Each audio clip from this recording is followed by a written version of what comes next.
This is what we're going to share. We want to welcome everybody to our class on eating disorders and substance abuse. And so we are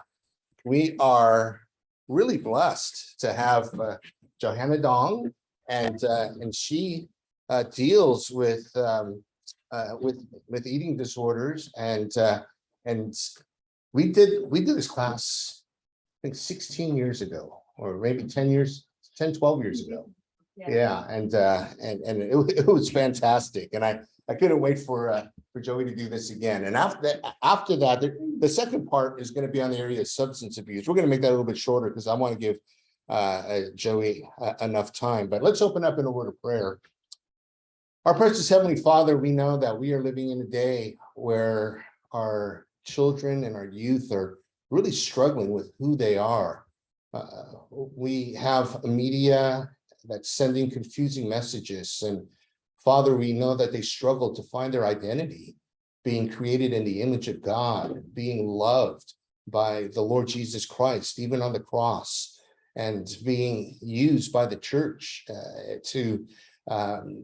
being used by Christ to build the church. And Father, we know that there's a lot of struggles that our young people have. And I know it's probably for a lot of the parents here, we know that this is probably a couple of years away before this becomes a topic, even with the peer group of their kids. But Father, I pray that as we even prepare now to think and dialogue, that we'll be ready when our kids are ready to talk about these issues. So Father, thank you again, knowing that ultimately our body belongs to you. You have redeemed us, and so we are not our own. And we know what we do with our body is what we do to your body. And so, Father, I pray that you will help us to be good stewards of it tonight. In Jesus' name we pray. Amen. Let's welcome Joey.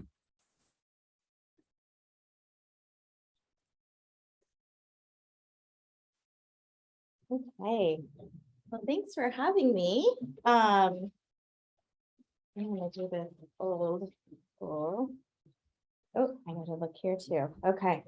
All right. Well, thanks for having me. I'm Johanna. I also go by Joey, so you might hear both of those names. Let me just walk you through a little bit about what we're going to be talking through today. Let's see if maybe I can move this guy.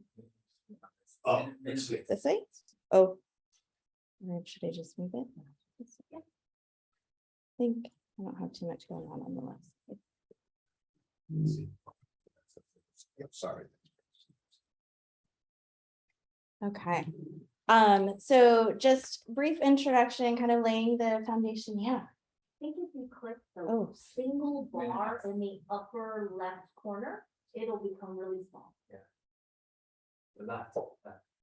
This one? There. Lovely. Okay. Thank you.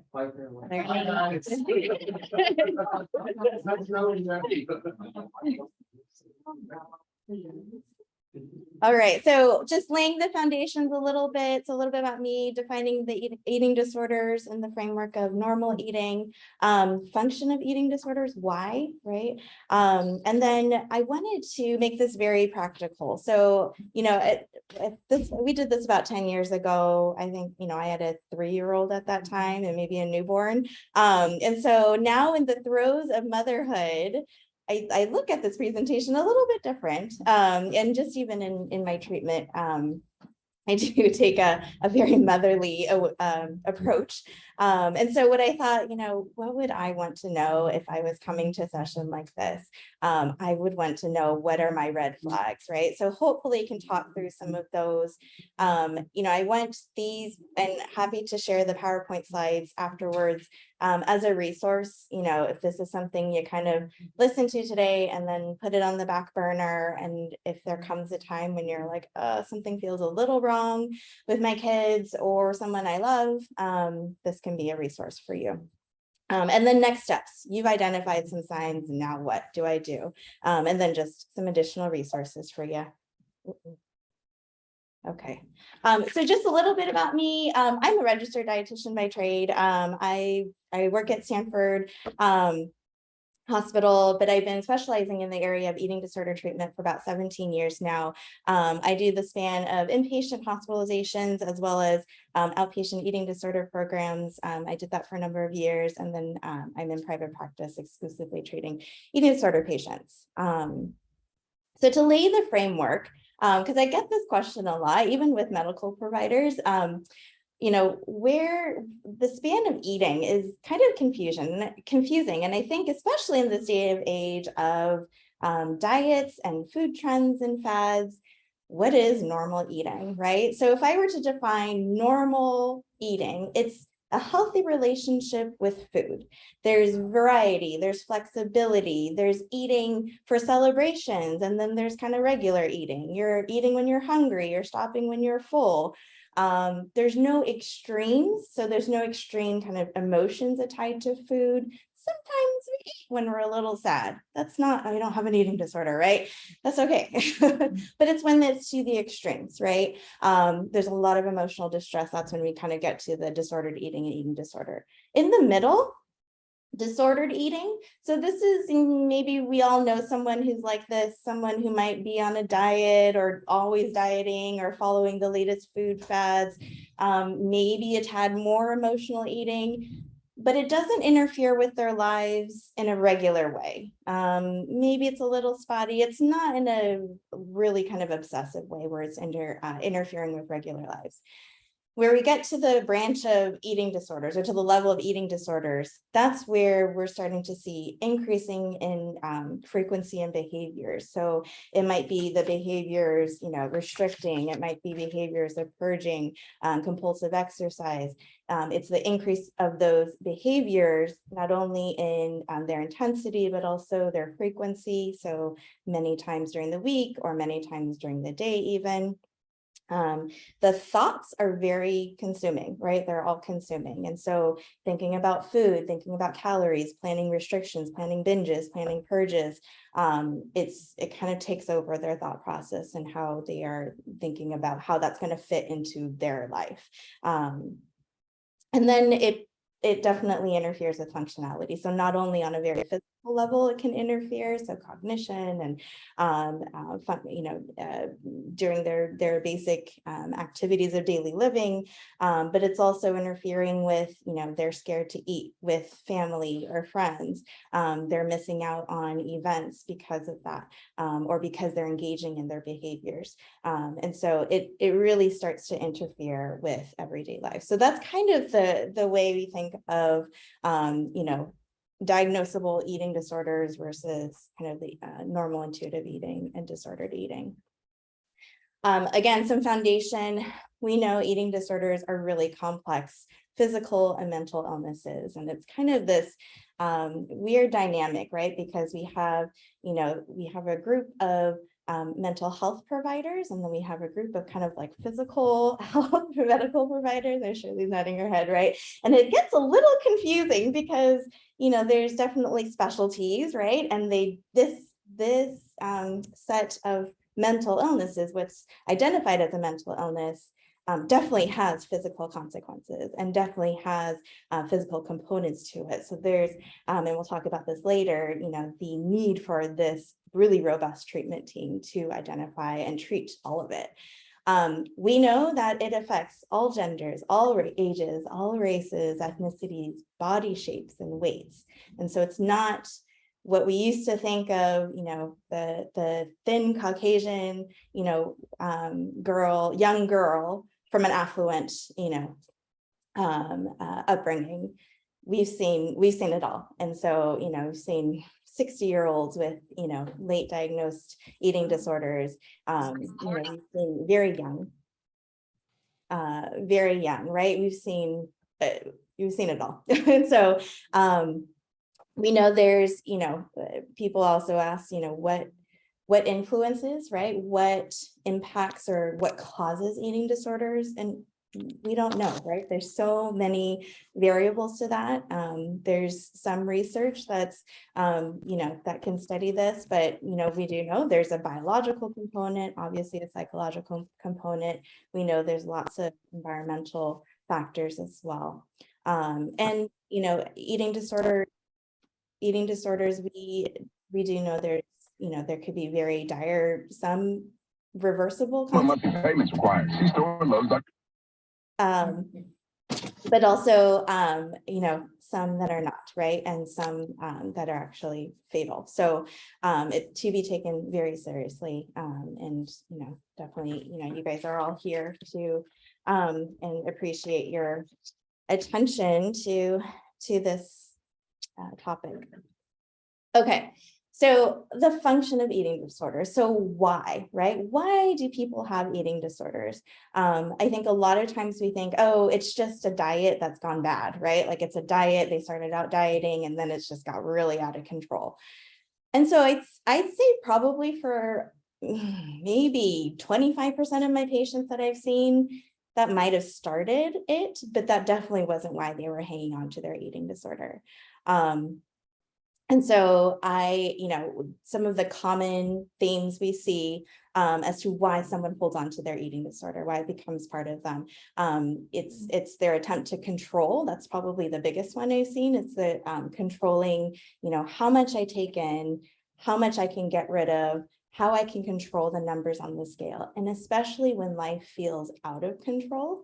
So my friends are moving, my family, I don't like talking to them. It could just be regular middle school stuff and hormones.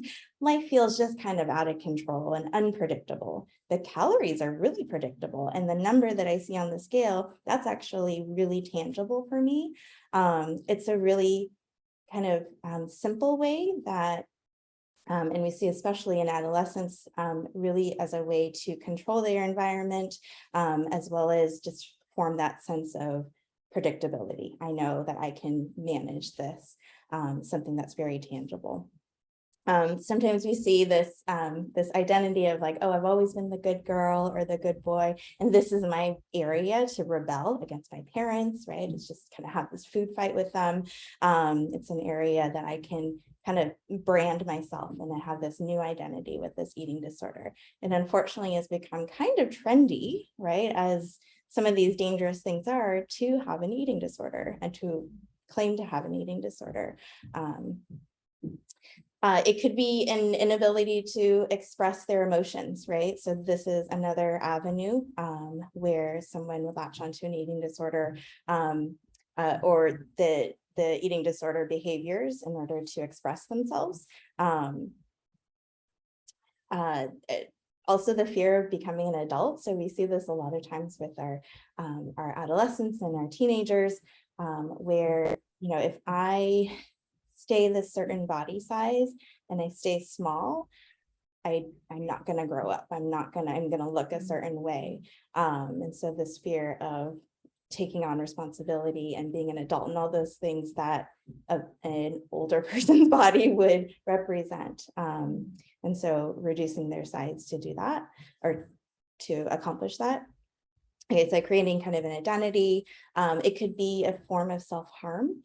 So starving themselves, not necessarily because of body image, but more as a way to hurt themselves or punish themselves.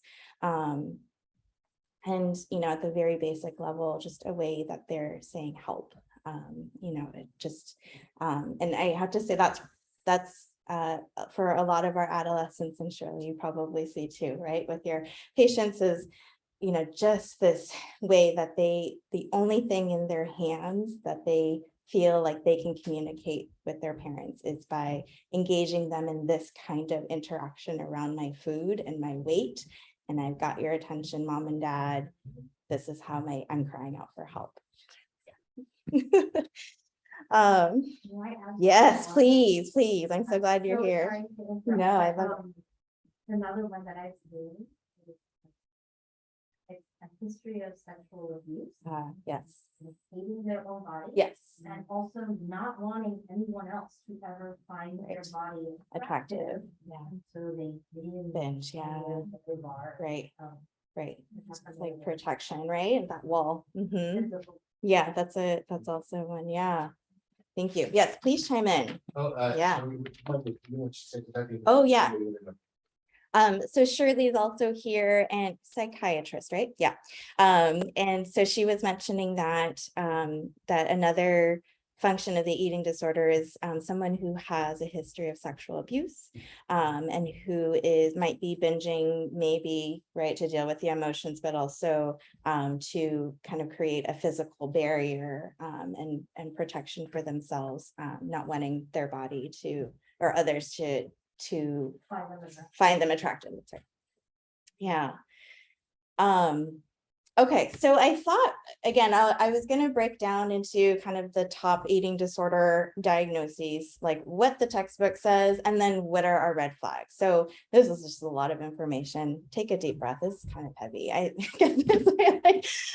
Sometimes I'm like talking. I had to rehearse this at home, and my girls were like, "Oh my goodness! Like, what? Why do you have to talk about this?" And I'm like, "Because it's important, right? It's yeah. So anyways, let's dive in. Okay, so anorexia nervosa. This is probably the one that gets the most headlines, right? Gets the most talked about. What we know about, so the DSM-5 is our kind of manual for diagnosing mental illnesses. And so the DSM-5, these are kind of the top diagnoses, but restriction of energy intake, so restriction of calories, basically, which equates to significantly low body weight. They've changed this criteria. It used to be like based off of a BMI, but then they realized that like BMI isn't the end all be all. And so I like this definition better because it's basically showing the pattern of, your kid was growing fine, or they were, at their proper trajectory, or, weight for height and all those curves. But they hit a drop off, right? Or they plateaued when they really should be growing. And so it's basically looking at that a little bit more generally.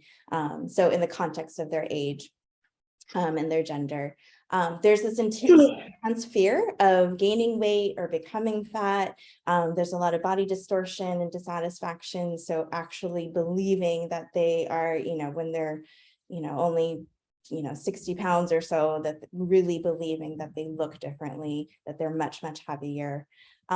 There's a denial of seriousness of their current low body weight. And we see this so often, even in the hospital and the highest level of care, you're kind of on your deathbed at that point, right? You are needing medical care. They're like, well, it hasn't killed me yet. And so it's kind of to those extremes.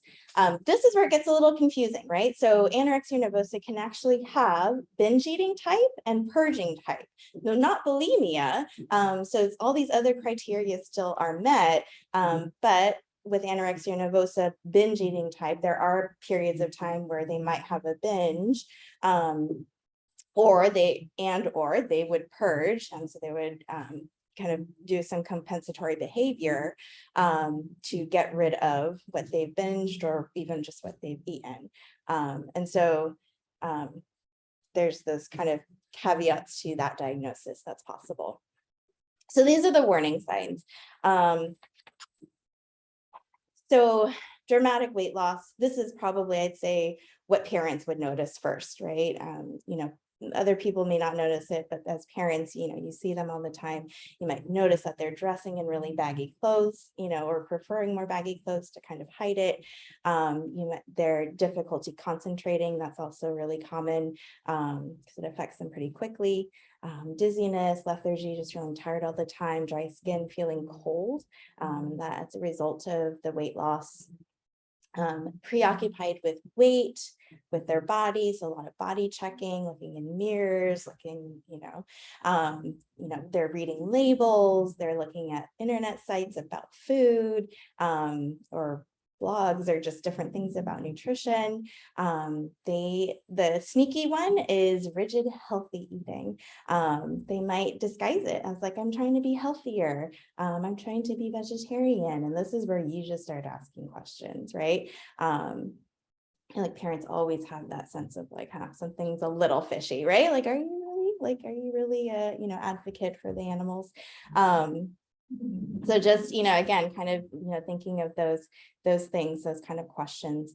With anorexia nervosa, it can be also a little tricky because they might eat in certain situations and actually seemingly eat really normal, but then restrict in other areas, and still overall not eating enough. They might eat might restrict certain categories of food, so all carbs, or it just might be limiting carbs. So like I'm only going to eat this many carbs on my plate. A lot of times I've seen, our patients, they'll only allow themselves, so they'll eat everything, hamburgers, French fries, or whatever. So you're like, okay, that's weird, but they'll only eat like half of it or like a few bites of it. And they'll only do it like once every 3 weeks. Like it's a very like calculated. And so, we can't assume that it's like, oh, they're always going to restrict carbs, or they are going to restrict, fats, or they're just not going to eat. It can be a little sneaky this way. There's a lot of concern and fear about eating in public, eating in social situations where they can't control the food, eating, where others might, take a second look at or judge them or ask them questions about their eating and how much they're eating.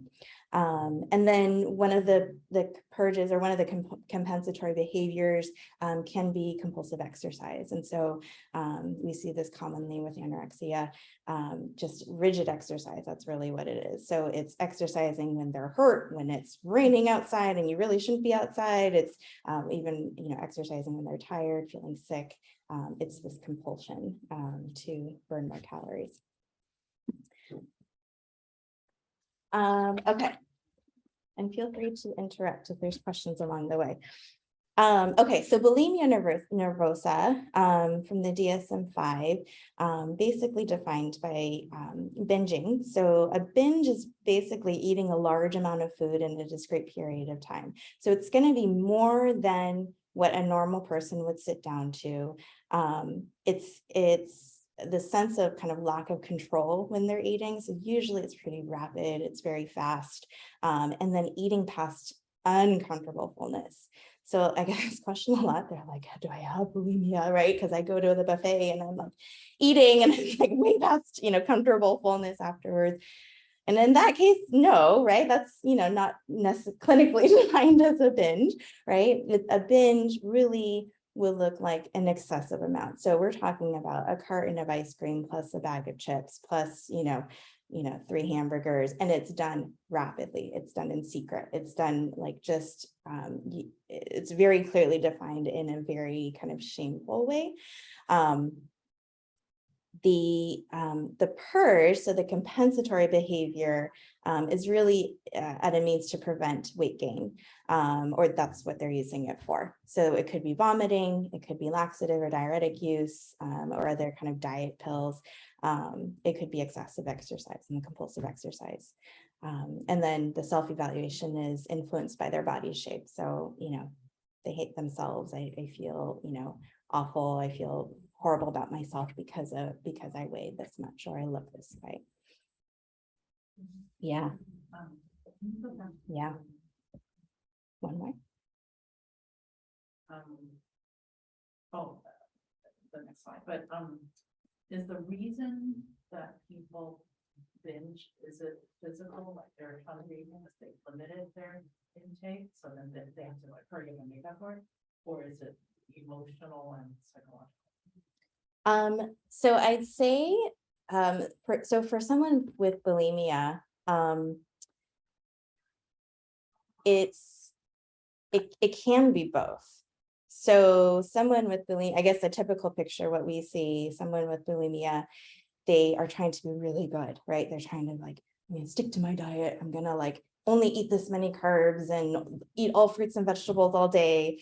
And then like come nighttime, their blood sugar's low, they're hungry. That physically sets them up for a binge. But I'd say the whole other piece to it is not purely just physical. There's a lot of the emotional attachment to the food. So a lot of the I think the like shame around and already why they're restricting during the day. So I feel like this is hard to tease out, right? Because we think of like, okay, where is it like that happens probably to, most people, or not most people, I said some people, right? Where you're just busy all day, right? And you're hungry and you're just like, you eat, you feel like you eat a lot. what comes with this diagnosis also is the frequency and how how this is defined or how this is diagnosed is the frequency. So, someone doesn't have bulimia if they, do this and they kind of did it inadvertently, right? They didn't realize that they were doing it. I'd say most people are not doing the compensatory behavior, right? With that. Yeah. Does that help? Kind of, yeah. So what we see, warning signs. So again, it's kind of a lot of preoccupation around food, a lot of dieting. We see a lot of people with history of dieting coming into bulimia. A lot of kind of the sense of control around food. So like I said, kind of the day, I say daytime, but I guess it could happen anytime. A lot of times we see like, oh, someone's trying to be really good during the day and try to control it, and like willpower, white knuckling it, and then they just can't, right, by the end of the day. And so you might notice kind of disappearance of large amounts of food wrappers around the house or in the room, maybe even just kind of hidden away, trips to the bathroom, specifically after meals, any signs of vomiting. A lot of times our patients will like run water or kind of flush the toilet just to make sound. So they can't hear I'm vomiting. Frequent use of like mouthwash, mints, gum. Our dentists know this, but the swelling in the jaw and the discolored teeth and the cheeks from all the purging. We know dentists actually diagnose a lot of our eating disorder patients. The rigid exercise, like I said, the compulsive, that can be a compensatory behavior. And so some of the warning signs. Binge eating disorder. So this is a relatively newer, yeah. With bulimia, it seems like we always hear about the vomiting, Yeah. but what percent of bulimics are vomiting versus all the other ones you mentioned? I don't know percentage off the top of my head. I'd say probably that from my experience, it's probably at least like maybe like 75% of them. Yeah, it's probably a larger majority. Yeah. And then some of them use multiple, right, avenues to do. So binge eating disorder. So this is a newer diagnosis added to the DSM. So basically the binge is similar to what we would see in bulimia, but there's no compensatory behavior.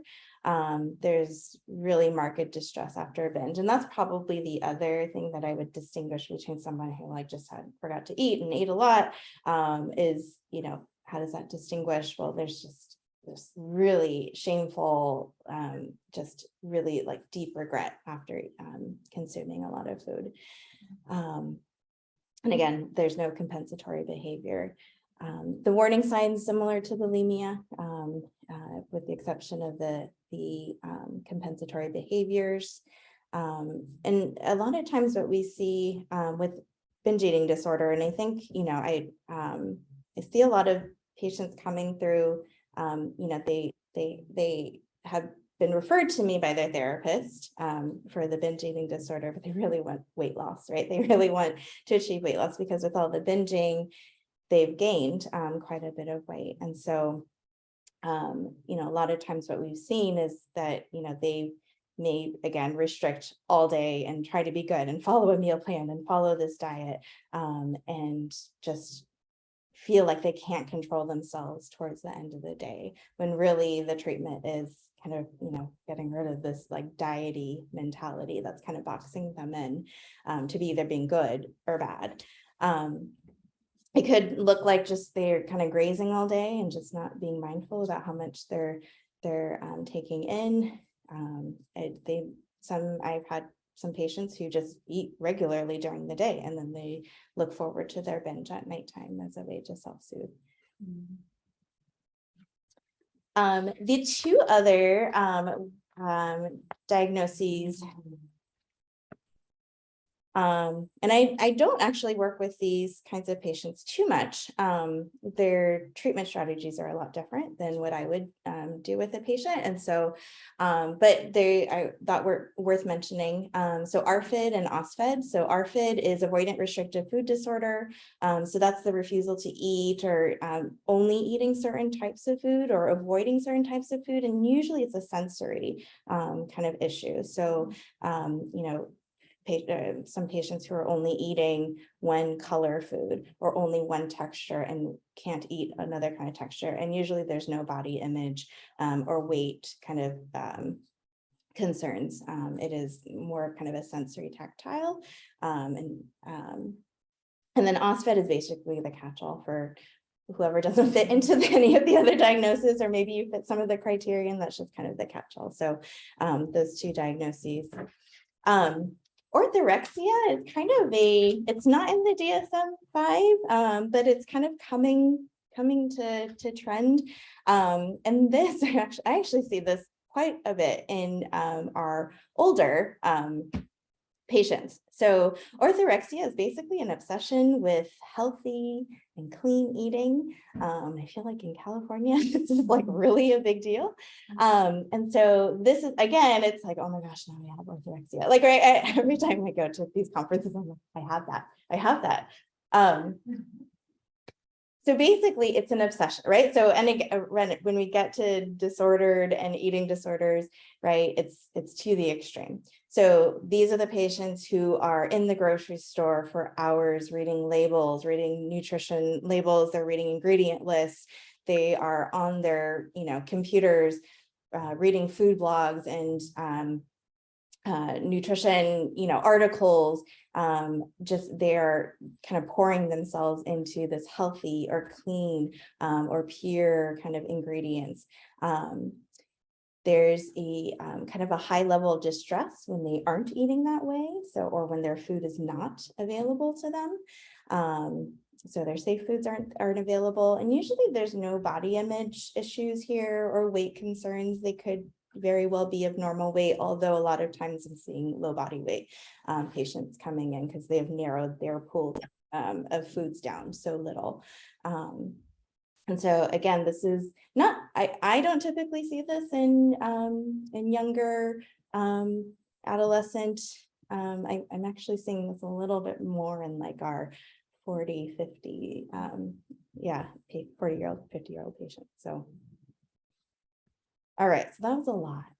That was a lot of information. So what now? So that was a lot of science. That was a lot of information. What do you do now, right? So maybe you're thinking like, oh, maybe there's some science there, maybe not. When you come back to this, right, what do you do next? You're not sure, is this diagnosable or not, right? I don't think it's ever your job to diagnose, your child or your loved one. You can leave that to the professionals, but what you can do is to start the conversation, especially, if we're talking about your kids, just as we all know, right, with kids, you just have to talk, right? You just have to open that line of communication and giving them a safe place to share with you. I have a lot of resources at the last slide that have really great resources specifically geared for parents and families, even one for siblings. And like, what do you say? Like, what do you do? What are your next steps? But really, it's starting the conversation, and I'll talk about this in more detail. It's educating yourself, right? Getting as much information as you can and knowledge. It's building a good support team. So it's building a good treatment team is important. Starting probably with your medical doctor to get, evaluated, and then asking for what kind of monitoring you might need to do at home, and when do you need to take it to the next step? I feel like medical doctors can provide that pretty well. And then building your other parts of your treatment team, your therapist, your psychiatrist, your dietitian, all, and I'd say therapist, psychiatrist, and dietitian specifically in eating disorders is probably the best. Medical doctor, I think that's hard to find, an eating disorder specialist, but there are some out there. But kind of getting your team together, because obviously like I said, they're complex, and so they require a lot of people, and those people kind of talking together and establishing a good treatment plan. The additional support, so beyond that, those are the people who are going to recommend what level of care your son or daughter might need. So the different levels of care, I mentioned this before. So the lowest level is basically outpatient treatment, right? So you might see your therapist, once a week, your psychiatrist once a month, you might see your dietitian, once every few weeks. And they all kind of work together. That's outpatient level. The next level kind of added to that would be outpatient treatment programs. So there's ones that are general kind of mental health treatment programs, and then ones that are specific for eating disorders that offer meal support and supervision. Those are basically like day programs where they go for a couple of hours of the day. They get individual and group therapy, meal supervision with a dietitian, and then they go home and sleep at night. The next level up is residential, where they actually live in a facility, and they kind of get all of their kind of behaviors reined in a bit more, under supervision of a staff. And then the highest level is hospitalization, when they are medically unstable to be even at a residential level. And so patients can enter at any point in any of those levels, but it's usually the cadence of how we see people work up or down. All right, so what do I say? Like, I've seen some concerning behaviors. What do I do next? So like I said, learning as much as you can is helpful, just to lay the foundation of, what you're kind of working with. And say rehearse what you're going to say. If you kind of map out what you're going to say with some of the main points, setting that private space to talk. Making sure you're using I statements. So a lot of times with eating disorders, it's very shameful and secretive. And so when we say you statements, it sounds very accusatory, like, you're not eating, or, you're not doing this, or you're exercising too much. Which it's funny because when I say it, I'm like, oh gosh, that sounds like the typical Chinese parent. Like I just like, you're doing this, right? And it's hard, we really want to come alongside our kids, right? And let them know that we're on their side, right? So we're on their healthy side. So we use I statements, right? I noticed that, you've been going to the bathroom after, meals, and I'm really concerned, can you tell me more about what's going on? Is there something I can help you with? I'm worried that, and again, like just kind of sticking to the facts. What are you observing? What are you noticing? What are you concerned about? Avoiding overly simplistic solutions. So another common one is like, well, just eat. Like, why can't you just eat? Or why can't you just stop running? Why can't you stop throwing up? And that just leaves them frustrated, right? Like you just don't understand the situation. And so you might think it's okay just not to say it. And then, a really common strategy we use as providers is to separate the eating disorder from the child, or separate it from the person. And so we kind of talk about the eating disorder as a separate person, and then we talk about them as their healthy self. So, and really the strategy is, because I'm not attacking you, my child, right? I'm not angry at you. I'm angry at this eating disorder and what it's doing, to you. It's a little easier to kind of take that out from the person. It's, and I think especially as a parent, we have this role of protection, right? They know that we're here to protect them and to love them. So we're going to go get that bad guy together. I'm on your team. I'm on your healthy side team. And so when we talk about behaviors, a lot of times, or thoughts, it's like I right, it's an example, like I don't want to eat this because blah blah blah blah. And a lot of times we just reframe it, right? And we're like, well, I know the eating disorder is telling you, it sounds weird, but it's like the eating disorder is telling you not to eat it because, but I think your healthy self, right? Because we want you to be healthy, right? Your healthy self, it would be in your favor, right? To have this together.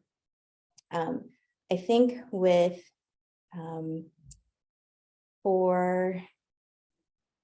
maybe I shouldn't say this assumption, but I almost feel like as it's a little bit easier to get treatment as patients are younger. and you were still kind of the parental figure. And I feel like as, because I am at the cusp, so I see probably like late high schoolers, so maybe juniors, seniors who are like ready to fly the nest, like they are like, can't wait to get out of the house, like want to do all their meals by themselves, like want to do. And I feel like when we have adolescents where mom and dad are preparing the food and mom and dad are, shopping and kind of being in a supportive role, it's a little bit easier to kind of guide that versus one who, I mean, they really have to own their treatment as they get older and a little bit more independent. And so, coming alongside and encouraging them to kind of seek help and using, the strategy of supportiveness to get to the bad guy. All right, so these are just the resources I thought were really helpful. NITA is a really common one that specifically has a parent toolkit. I like they have a helpline, just it's like in a 24/7 helpline, I think even, and also a directory, just a lot of great resources as you're kind of studying up as you need it. Eating Disorder Resource Center is actually a local chapter. And so they have specifically looking for local support. So local providers, groups. And then the Emily Project I like for the family resources. So under the families tab in the family resources, a lot of great kind of toolkits and kind of just almost like tutorials or like things to say, or like, how can we talk about food and weight, even if our kids don't have eating disorders, how can we do that now? How can we ourselves as parents have a healthy relationship with our body and our food so we can, mimic that and model that for our kids. So a really great resource, that one, I'd say for everybody tonight, just even taking a look at that, right? Even if you're like, I don't know, my kid's like probably okay. But I think, probably at some point in our lives, right, we all might have, labeled good food's good or bad, or had said something about, the way we've looked. And it's just kind of one of these good reminders, I think, as parents, and just making sure that we are just promoting wellness, I think, for our kids, and just a healthy relationship with our bodies and with food. So just ending with this verse, because I know sometimes this is just like, it can bring a lot of anxiety. I don't know, as a parent, just to know that some kids really very real struggle with this. And I would wonder if you had asked your kid, even, I've heard it as young as like 9, like probably around 9, when, bodies are changing and hormones and all of that. It's just, if you had asked your kids, have your friends talked about, their bodies or their weight, or, just even starting that conversation to make it very normal. You might be surprised to find out that it could be a very active discussion amongst their friends. But in any case, Isaiah 41:10, fear not, for I am with you. Be not dismayed, for I am your God. I will strengthen you. Yes, I will help you. I will uphold you with my righteous right hand. I will end with that. Yeah.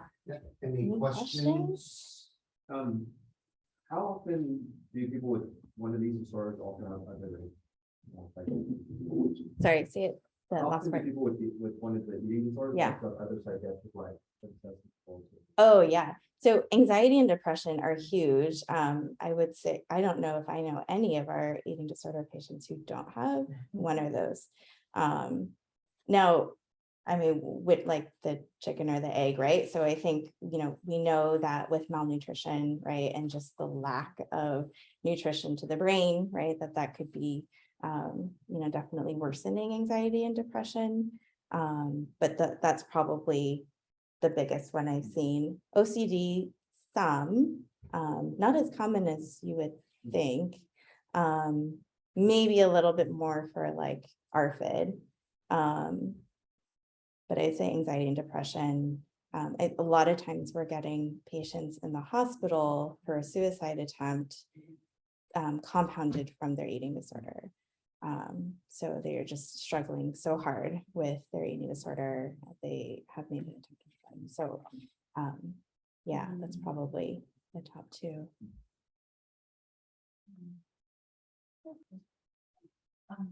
I think, related to that, I've experienced counseling, parents and with teens where it only took one bad comment, Oh. like even from a professional, like from a Yeah, nurse. who yeah. said, oh, your BMI is Yeah. really high, or Yeah, oh, how come the rest of your family is small? Like, Right. You know, it could be right, anything. sure, And then that kind of sends them right, into this world. right, And, so Yeah. not a question, but just like a Yeah. realization that we yeah, have to be careful and train each other, you know, what to say. and right, Try to catch those. right.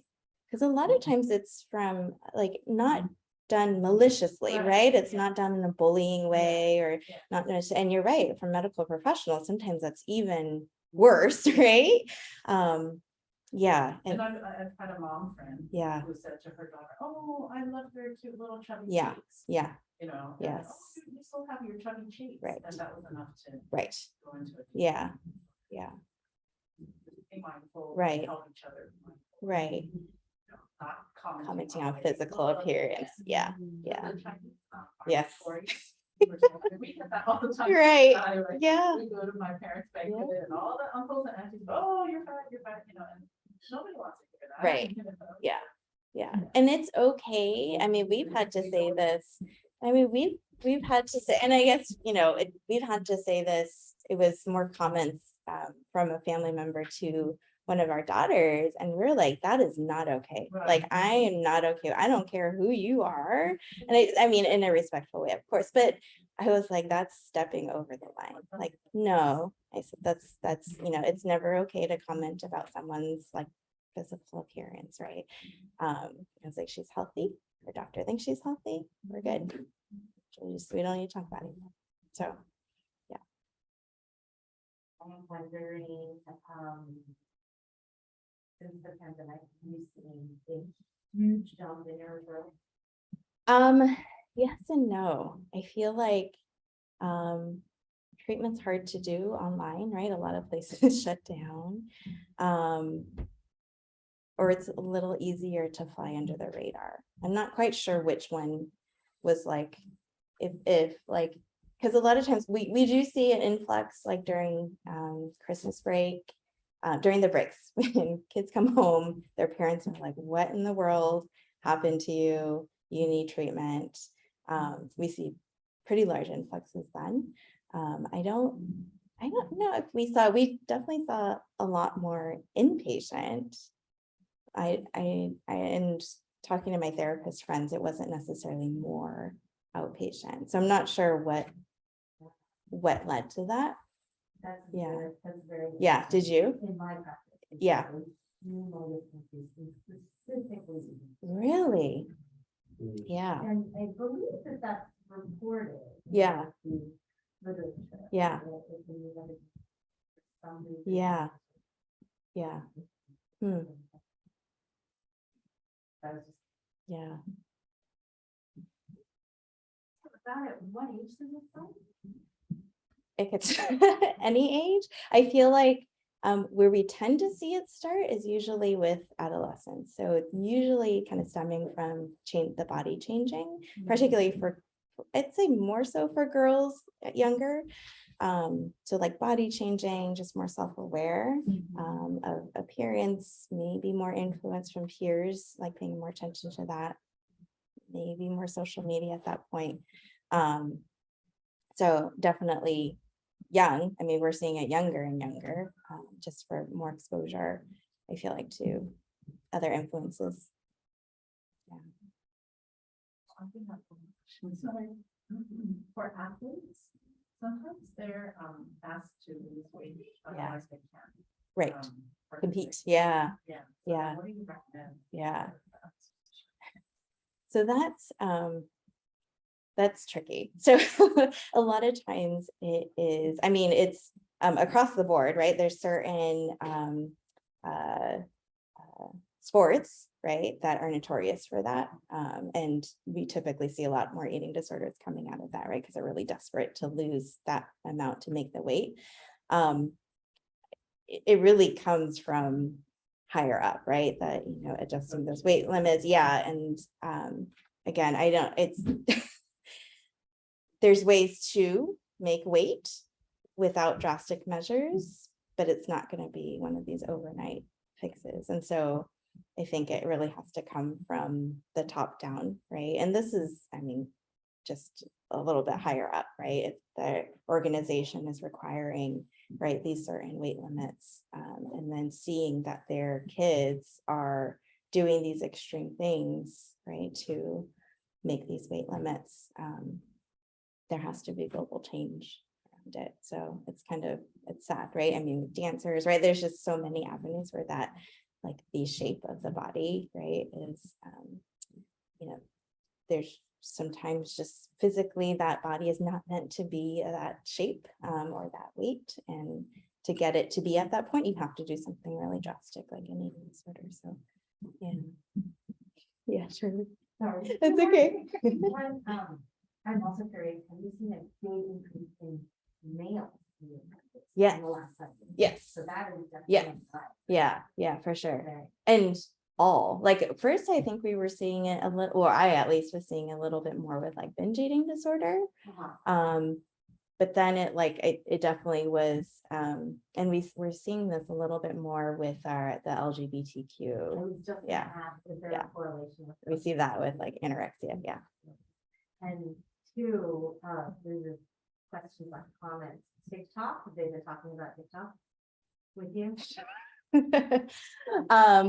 Yes and no. I feel like I'm just too old for them to to even know what they're gonna talk to me about it. I Yeah. only mentioned because apparently there is a phenomenon Oh. or channel on TikTok Oh, for sure. that feature Yes. individuals talking about what What to medical do. diagnoses Yeah. they have. Yeah.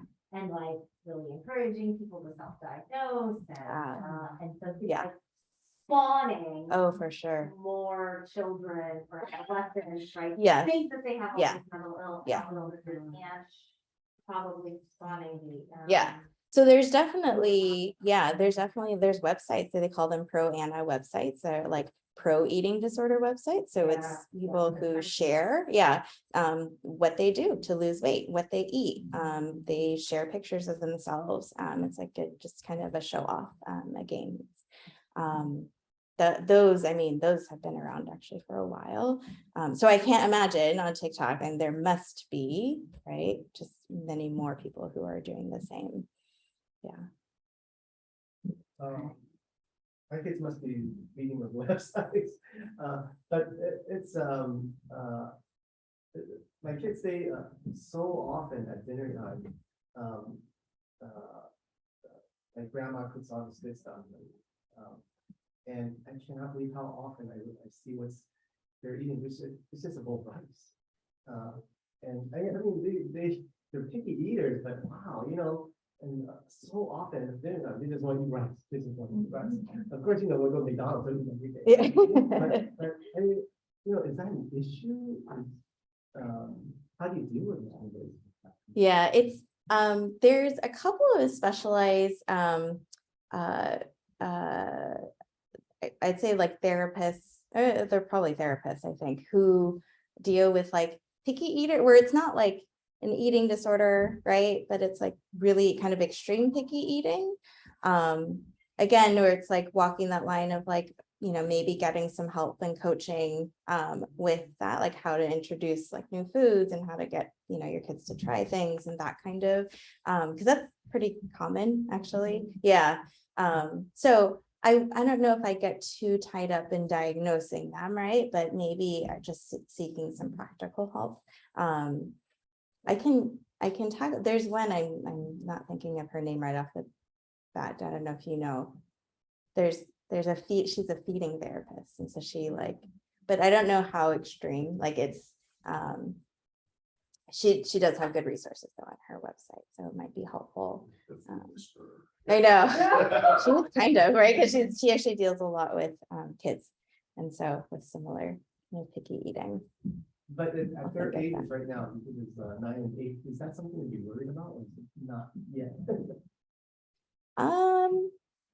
I think it's maybe something to pay attention to. Yeah. Paying attention to, you know, I think to paying attention to something, I guess I would kind of recognize like how often is it happening? Is it just, oh, when there's like fish and they don't like fish, or is it every day it's the same thing? Are they not growing according to their, their curves on their, their medical appointments? Those are kind of the questions I would be concerned about. I'd say paying attention to it as far as, maybe trying some of the strategies out. Right? What are some of the things that you can start doing at home? And if you still feel like it's of a concern, some kids grow out of it. Some kids don't, right? Is it really distressing for them if you did insist on trying something new? Those kind of strategies, right? So it's tricky, I think, when you're like, okay, at what point, right, do I ask for help? And I think a lot of times, yeah, a lot of times for like, Yeah, a lot of it, I mean, they don't want to try it a lot, but they don't want to try it. They don't, even when they go out, Yeah. they don't want, when you guys take them out, they try other things.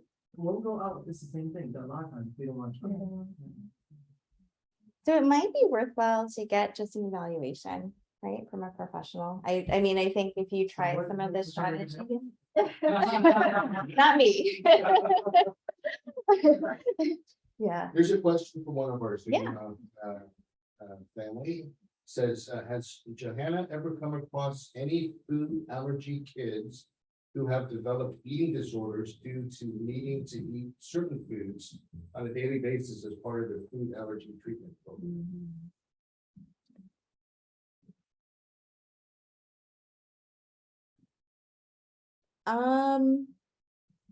Let me think. Pretty rare. I'm trying to think. I have come across some with allergies as a young child. I don't know if it was part of their treatment program, if I'm understanding that correctly, but I think because food was always kind of this, you can't, like it was box labeled as like, you can't have this, or there was a lot of attention around food. But I'm trying to think what that diagnosis was for that. I don't know if it was, I don't think it was body image things. It was more of a fear of food. But I can't recall. I mean, doesn't happen very often. But I don't believe it was like anorexia or it wasn't bulimia. It might have been a little bit more like ARFID. Yeah. Yes, there was a follow-up to that, like if we need to give her certain foods, she would rather not eat. As part of the treatment? Or the allergy, yeah. Yeah. To overcome the allergy? Yeah. Yeah. Maybe because when she was so young, when she was allergic, she was taught, you can't eat this, you can't eat this, and now all of a sudden they want you to eat it. When they've been told, they've been learned that I can't eat that. Yeah, it might be part of that. It might also just be the fact that mom's telling me to eat it. And I don't want to do what mom's telling me to do. Which I feel like also happens around this adolescent age, right? It's their thrust for independence. That could be, and a lot of times we see that with a lot of the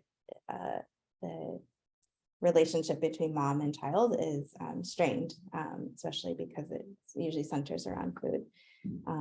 So there might be part of that. I don't know if I would consider that as diagnosable as an eating disorder, though. See chickpeas, Brazil nuts, sesame, pecan, stuff like that. on a Yeah. spoon every day. Yeah. Yeah, I don't know if I would consider that. Maybe the child thinks of it as, oh, that's medicine, I don't want. Yeah.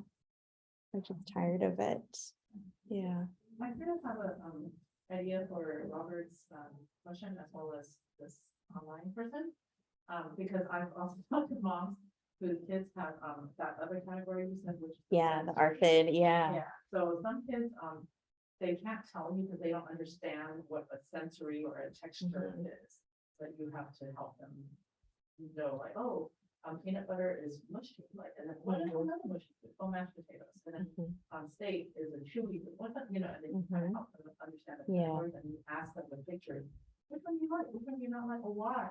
Do you not like the way it Mhm. feels on your tongue? When you have to give them the language. Mhm. So sometimes, even for like Chinese food, like, oh, it's spicy or it's stinky, or, you know, they don't know how to say it, so you have to help them. And then also for someone who's had allergies, like, do you not like it because it tastes funny on your tongue, it hurts your Mhm. gums, or, you know, like, almost in terms of the answers. Mhm. So I know that like, sometimes moms of sensory, Mhm. say sensitive, even, Mhm.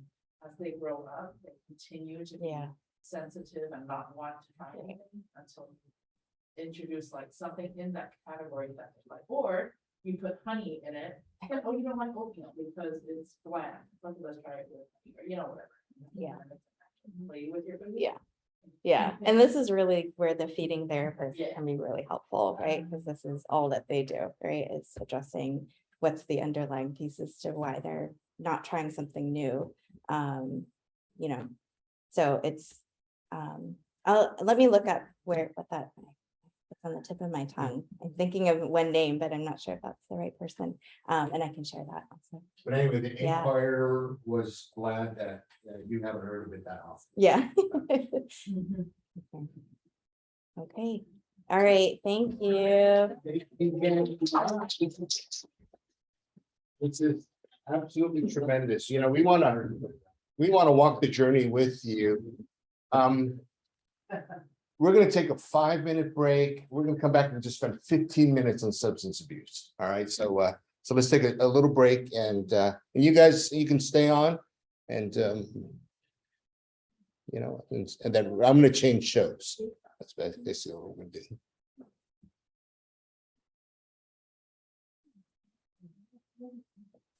Joey, thank you. That was amazing. Is it okay if I share your presentation with everybody? Okay. Yeah.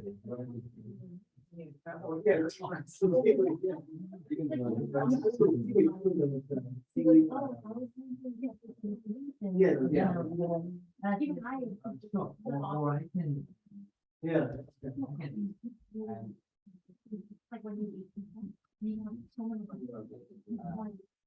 Stay again.